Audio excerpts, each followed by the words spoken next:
अस्सलाम वालेकुम दोस्तों, मैं आता जो पंहिंजो असलम भुट्टो। दोस्तों, अॼु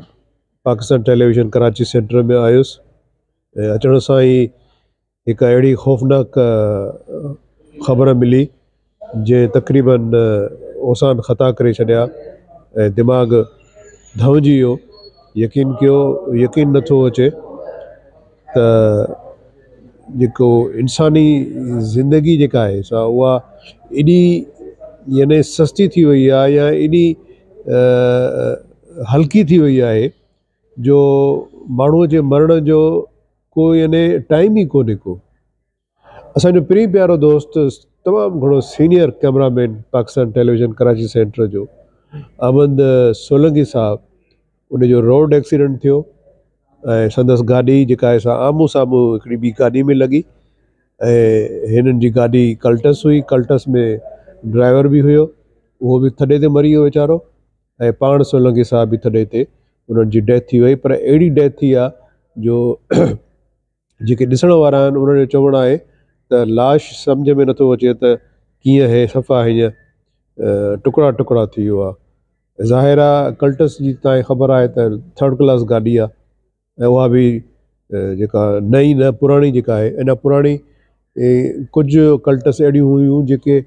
सुठियूं हूंदियूं हुयूं, पर पोइ विच में वरी उन्हनि टीन जी बॉडी ठाहिणु शुरू कई। अलाह पनाह ॾे। अचण सां अची न्यूज़ मिली, मां आयो त हुयुमि पंहिंजे नाटक रंग सीरियल जे सिलसिले में। सो जॾहिं इहा ख़बर पई त सफ़ा असली हीअं दिमाग़ कमु नथो करे त इंसान जी ज़िंदगी जो वैल्यू ई कोन्हे। यानी असां ह्यूमन बींग जेके आहिनि से एॾो कर मथे खणी घुमंदा आहियूं, एॾो तकबुर एॾो गुरूर हूंदो आहे ऐं उहो गुरूर ऐं तकबुर उहो कहिड़े कम जो, जॾहिं तव्हांजी हयाती तव्हां सां गॾु न हूंदी, जॾहिं तव्हांजो जेको आहे सो हर फैसिलिटीज़ जेके तव्हां वटि आहिनि उहे जॾहिं तव्हां खां परे थी वेंदियूं, तव्हां उन्हनि खे पाण सां गॾु खणी क़बर में नथा वञी सघो, त पोइ एॾो तकबुर ऐं एॾो गुरूर छाजो आहे। मां उन्हनि दोस्तनि खे इहो ई हथ ॿधी गुज़ारिश कंदुसि जेके एॾो पाण खे तवगुर सम्झंदा आहिनि ऐं जेको पाण खे एतिरो हाई लेवल जो माण्हू सम्झंदा आहिनि ऐं उन्हनि खे तकबुर ऐं गुरूर हूंदो आहे पैसे जो, शोहरत जो, त ख़ुदा जे वास्ते उन्हनि खे मुंहिंजी हथ ॿधी गुज़ारिश आहे त ईअं न कयो, तकबुर ऐं गुरूर न कयो ऐं हर वक़्तु अलाह साईं खां, अलाह पाक खां पंहिंजी जेको आहे गुनाहनि जी माफ़ी घुरंदा कयो ऐं अलाह पाक खां इहा दुआ घुरंदा कयो त तव्हांखे आजिज़ी ऐं न्याज़ी अता करे तव्हांखे यानी जेको बि अलाह साईं ॾिनो आहे उन ते शुकुर बजा आणे ऐं कोशिशि कयो तव्हांजे तवसुल सां कंहिं ॿिए जी दिलि आज़ारी न थिए। दिलि आज़ारी ॾाढो ॾुखियो अमल आहे ऐं दिलि आज़ारी जेका आहे जॾहिं थींदी आहे त उन अॻिले माण्हूअ जे दिलि मां कहिड़ी आह निकिरंदी आहे इहो त मुंहिंजो रब थो ॼाणे। सो बहरहाल मां ॾाढो हींअर कंफ्यूज़ बि आहियां ऐं मां ॾाढो परेशान बि आहियां ऐं छो त मरहूम सां मुंहिंजी इलाही दोस्ती हुई ऐं उन ज़माने खां वठी हुई जॾहिं असां शुरू में आया हुआसीं त हीअं न कैमरामैन कोन हुयो, हीअ असिस्टेंट हूंदो हो स्टूडियोज़, कॾहिं ए में, कॾहिं बी में, कॾहिं डी में, ऐं जेके उन्हनि जा सीनियर कैमरामैन हूंदा पोइ उन्हनि खे चवंदा त यार हीअ जेका लाइट लॻल आहे हिन जो बॉर्डर खोल, बॉर्डर सां जो जेका हिकिड़ी लाइट हूंदी आहे उनजे चारई पासनि खां हिकिड़ा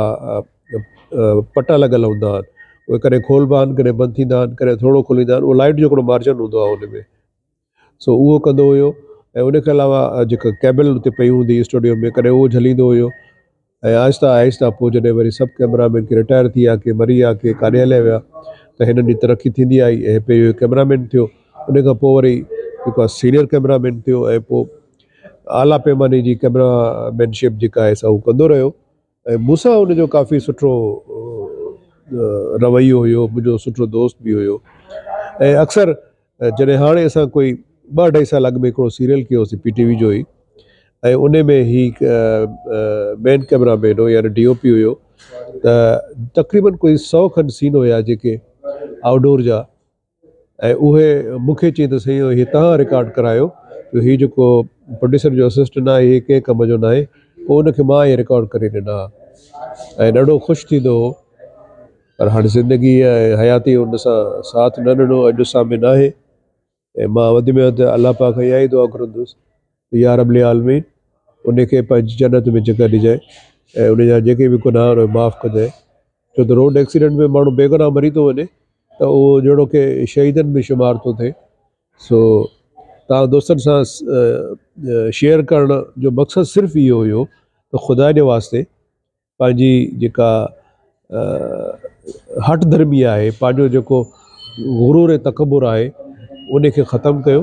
ऐं हिकिड़ी सुहिणे सही नमूने जी ज़िंदगी खे गुज़ारियो त जीअं तव्हांजी बि आकबत जेको आहे सवारजे। तव्हांजी वॾी महिरबानी। कुर्ब, थैंक यू।